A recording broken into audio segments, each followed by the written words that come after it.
लेकिन पूर्णिमा जी एक बात बताइए, गुजरात विधानसभा में दिए गए आंकड़ों के हिसाब से 36 लाख परिवार गुजरात में बीपीएल बिलो पॉवर्टी लाइन जी रहे हैं, यानी 1.5 करोड़ से ज्यादा लोग सरकारी अनाज पे निर्भर है। क्या वो लोगों को लाडली बहना के रूप से 1500 रुपए जो महाराष्ट्र में बीजेपी दे रही है मिलना चाहिए कि नहीं मिलना चाहिए गुजरात की महिलाओं को?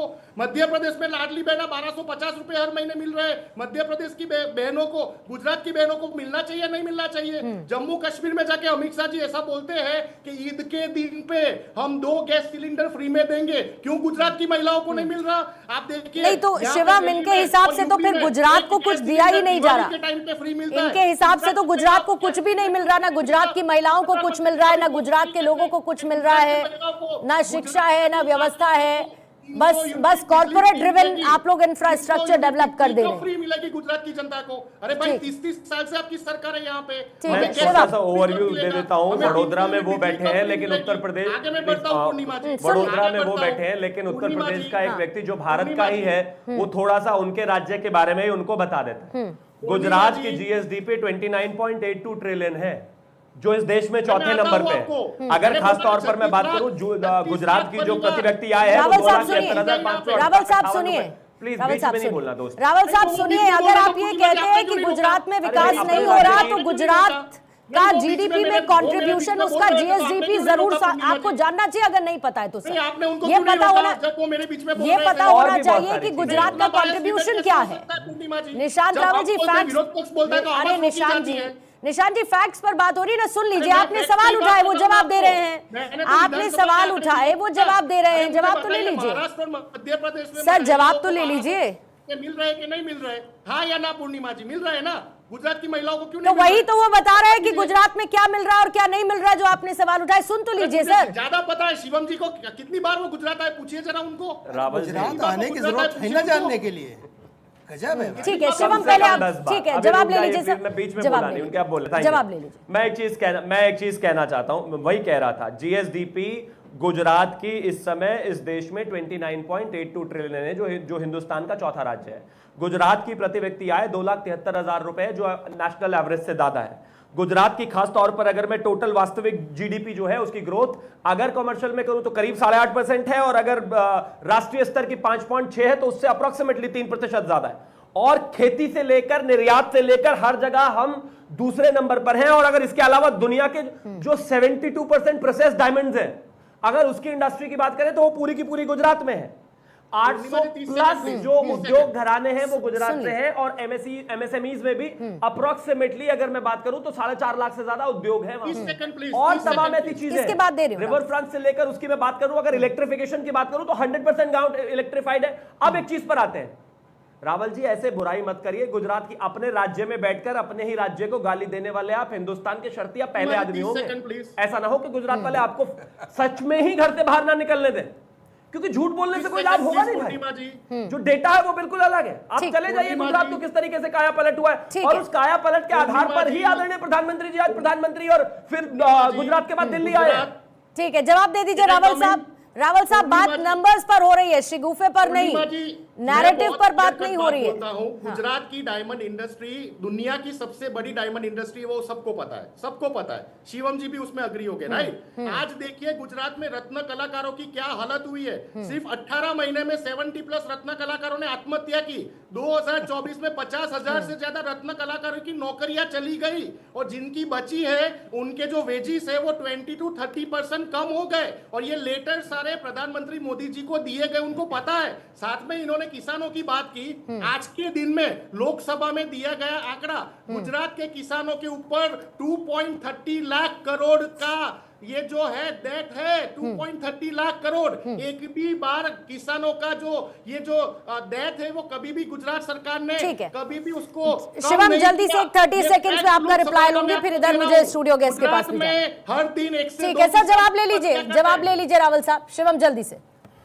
अब मैं जवाब दे दूं। हाँ, गुजरात की लिटरेसी रेट 78%, राष्ट्रीय औसत से ज्यादा। बेरोजगारी देश की अगर 3.2% 22-23 में रही तो गुजरात की 1.7% रही।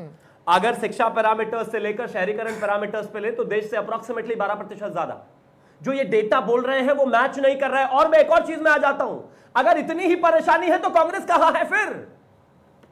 क्यों हार के बाद हर बार हार है हमेशा? क्योंकि सिर्फ बातें अगर न्यूज चैनल पर कहने के लिए आप कह रहे हैं और ग्राउंड पर धरातल पर चीजें वैसी नहीं है, इसी वजह से वो आपके हार का कारण बन रही है। उसी वजह से स्थितियां ऐसी है और उसी वजह से आने वाले 20-30 साल भी आपकी स्थिति ऐसे रहने वाले, क्योंकि जो बोल रहे हो वो सच नहीं है। देखिए ठीक है। पूर्णिमा जी, सर। देखिए पूर्णिमा जी, शिवम भाई बहुत अच्छे प्रवक्ता है, लेकिन वो गुजरात के बारे में गूगल से डेटा लेके आए। मैं लोकसभा और विधानसभा का डेटा लेके आया हूं।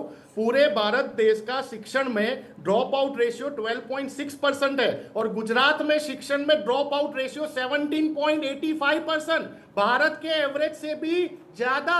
गुजरात में ठीक है, 35,000 मुझे एक बार जरा हेडलाइंस की तरफ जाना होगा। ठीक है रावल साहब, ठीक है रावल साहब। दिन प्रतिदिन शिवम जल्दी से, शिवम 10 सेकंड, शिवम 10 सेकंड। ये 1-on-1 चल रहा है, डेटा की जादूगरी है, अब इसको लेकर क्या कह सकते हैं? शिवम जल्दी से। नहीं, मुझे आवश्यकता देखिए मुझे गूगल से करने की आवश्यकता नहीं है। मैं सिर्फ एक चीज कहना चाहता हूं, इस देश में जीएसडीपी, पर कैपिटा, क्षेत्रीय योगदान और इसके अलावा एक्सपोर्ट, रिकैपिटा ऑफ रूफटॉप सोलर, हर चीज में गुजरात पहले 3 स्थानों में है। मैं तो एक चीज कहता हूं, डेटा गलत साबित कर दो। ठीक है, कमाल बात हो गई। ठीक है आज, ठीक है निशांत जी, आप 5400 करोड़ की सौगातों पर भी बात कर लेते हैं ना, वो भी जरूरी है। बताइए सरकार में क्यों नहीं आते? इतनी परेशानी है तो सरकार में आना चाहिए। हर बार पूरी तरह हार जाते हो भाई। ठीक है, अगर क्रिटिसाइज निशांत रावल जी, अगर क्रिटिसिज्म सरकार में क्यों नहीं आते?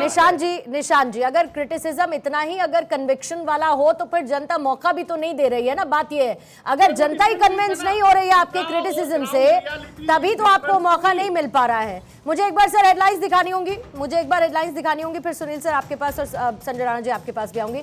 जल्दी से हेडलाइंस देखेंगे, फिर थोड़ी देर में प्रधानमंत्री के संबोधन की भी शुरुआत।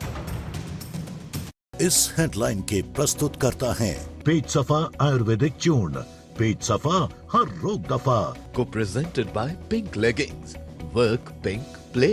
सह प्रायोजक हैं शाम धूप, हर दिल की चाहत, हर दिल की उमंग।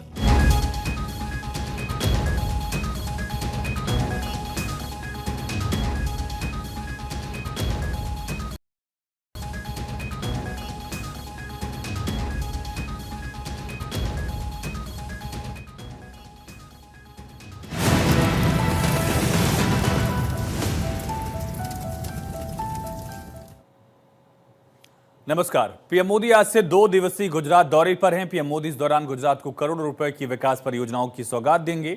पीएम मोदी अहमदाबाद और गांधीनगर में विकास कार्यों का शिलान्यास, लोकार्पण करेंगे और पीएम मोदी अहमदाबासियों में 5400 करोड़ रुपए से अधिक की विकास परियोजनाओं की सौगात देंगे। साथ ही पीएम 1400 करोड़ रुपए से ज्यादा की रेलवे परियोजनाएं राष्ट्र को समर्पित करेंगे। गुजरात को मिलने जा रही सौगात पर क्या है आम जनता की आवाज, आप भी देखिए पूजा यादव के साथ। नमस्कार, आप देख रहे हैं जनता की आवाज और आपके साथ मैं हूं पूजा यादव। जनता की आवाज का सीधे आज प्रसारण लेकर आए हैं, लेकिन फिर वही बात कि जब आप जमीन पर उतरते हैं तो आपने बदलते हुए गुजरात को देखा है। लोगों का फीडबैक यही है कि गुजरात में बहुत अच्छा बदलाव हुआ है, बेहतर बदलाव हुआ है और उसी मॉडल को देश भर में अपनाया गया। पूर्णिमा जी, शिवम भाई ने एक अच्छी बात बोली थी कि ऐसे प्रवक्ता हैं जो गुजरात में बैठ के गुजरातियों को गाली दे रहे हैं, उनके नेता हिंदुस्तान में बैठ के हिंदुस्तानियों को गाली देते हैं, उसमें कोई अलग बात नहीं है। देखिए अभी इन्होंने सुसाइड की बात की, फार्मर सुसाइड का। भैया कर्नाटका में आपकी सरकार है, पिछले 2 साल में 1200 किसान सुसाइड कर चुके हैं। कृपया जाके वहां कर लीजिए, भूल जाइए। इन्होंने क्या बोला था, बस, और क्या बोला, सरकारी वाहनों का दुरुपयोग। अरे सर चुप हो जाइए, 2 मिनट दीजिए।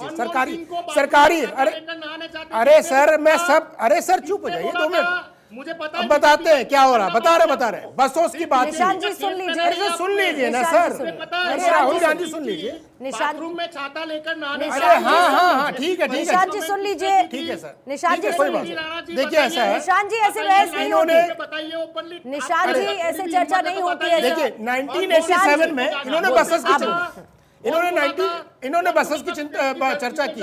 1987 में राजीव गांधी आईएनएस विक्रांत को लेकर के अंडमान चले गए थे क्या, छुट्टी मनाने के लिए, और आईएनएस कोचीन, आईएनएस गंगा, वहां पे इनकी रक्षा के लिए क्या था, वो क्या आपके अपने घर से पैसे आए थे क्या?